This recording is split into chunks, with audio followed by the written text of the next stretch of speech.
Students नमस्कार। निष्ठा classes में आपका हार्दिक स्वागत है। 100 शब्द प्रति मिनट डिक्टेशन है, वो शुरू होगा 5 सेकंड बाद। इस डिक्टेशन की पीडीएफ के लिए आप हमारा टेलीग्राम चैनल ज्वाइन करें, जिसका लिंक कमेंट बॉक्स में है।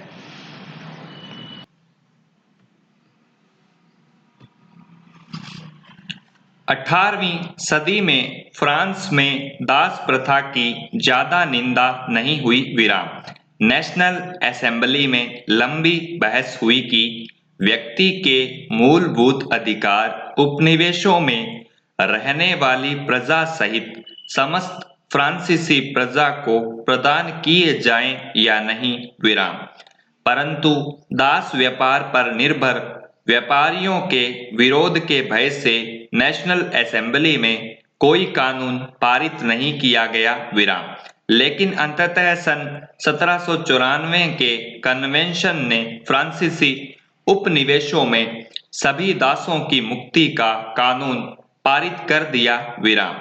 पर यह कानून एक छोटी सी अवधि तक ही लागू रहा। विराम।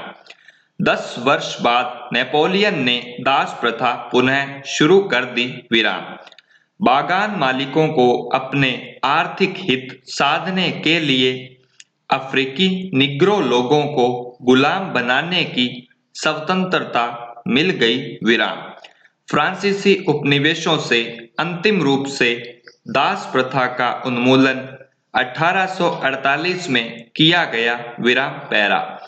बास्तिल के विध्वंस के बाद सन 1789 की गर्मियों में जो सबसे महत्वपूर्ण कानून अस्तित्व में आया वह था सेंसरशिप की समाप्ति। विराम। प्राचीन राजतंत्र के अंतर्गत तमाम लिखित सामग्री और सांस्कृतिक गतिविधियों, किताब, अखबार, नाटक को राजा के सेंसर अधिकारियों द्वारा पास किए जाने के बाद ही प्रकाशित या मंचित किया जा सकता था। विराम। परंतु अब अधिकारों के घोषणा पत्र ने भाषण एवं अभिव्यक्ति की स्वतंत्रता को नैसर्गिक अधिकार घोषित कर दिया। विराम। परिणाम स्वरूप फ्रांस के शहरों में अखबारों, पर्चों, पुस्तकों एवं छपी हुई तस्वीरों की बाढ़ आ गई, जहां से वह तेजी से गांव देहात तक जा पहुंची। विराम। उनमें फ्रांस में घट रही घटनाओं एवं परिवर्तनों का ब्यौरा और उन पर टिप्पणी होती थी। विराम। प्रेस की स्वतंत्रता का मतलब यह था कि किसी भी घटना पर परस्पर विरोधी विचार भी व्यक्त किए जा सकते थे। विराम। प्रिंट माध्यम का उपयोग करके एक पक्ष ने दूसरे पक्ष को अपने दृष्टिकोण से सहमत कराने की कोशिश की। विराम। नाटक, संगीत और उत्सवी जुलूसों में असंख्य लोग जाने लगे। विराम। स्वतंत्रता और न्याय के बारे में राजनीतिज्ञों व दार्शनिकों के पांडित्यपूर्ण लेखन को समझने और उससे जुड़ने का यह लोकप्रिय तरीका था, क्योंकि किताबों को पढ़ना तो मुट्ठी भर शिक्षितों के लिए ही संभव था। विराम पैरा। 1804 में नेपोलियन बोनापार्ट ने खुद को फ्रांस का सम्राट घोषित कर दिया। विराम। उसने पड़ोस के यूरोपीय देशों की विजय यात्रा शुरू की। विराम। पुराने राजवंशों को हटाकर उसने नए साम्राज्य बनाए और उनकी बागडोर अपने खानदान के लोगों के हाथ में दे दी। विराम। नेपोलियन खुद को यूरोप के आधुनिकीकरण का अग्रदूत मानता था। विराम।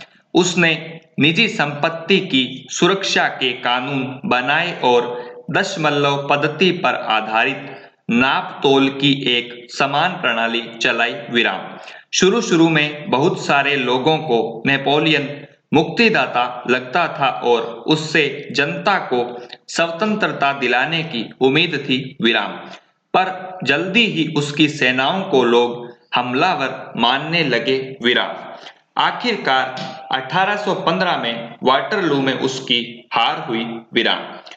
यूरोप के बाकी हिस्सों में मुक्ति और आधुनिक कानूनों को फैलाने वाले उसके क्रांतिकारी उपायों का असर उसकी मृत्यु के काफी समय बाद सामने आया। विराम पैरा।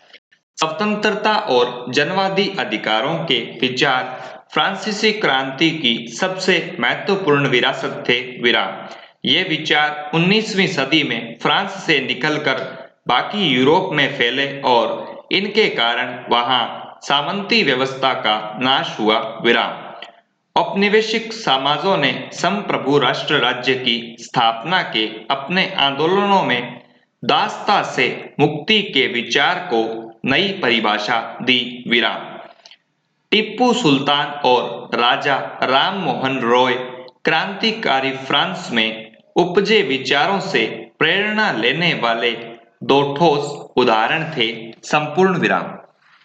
स्टूडेंट्स, इस डिक्टेशन की पीडीएफ आपको हमारे टेलीग्राम चैनल पर मिल जाएगी, जिसका लिंक कमेंट बॉक्स में है।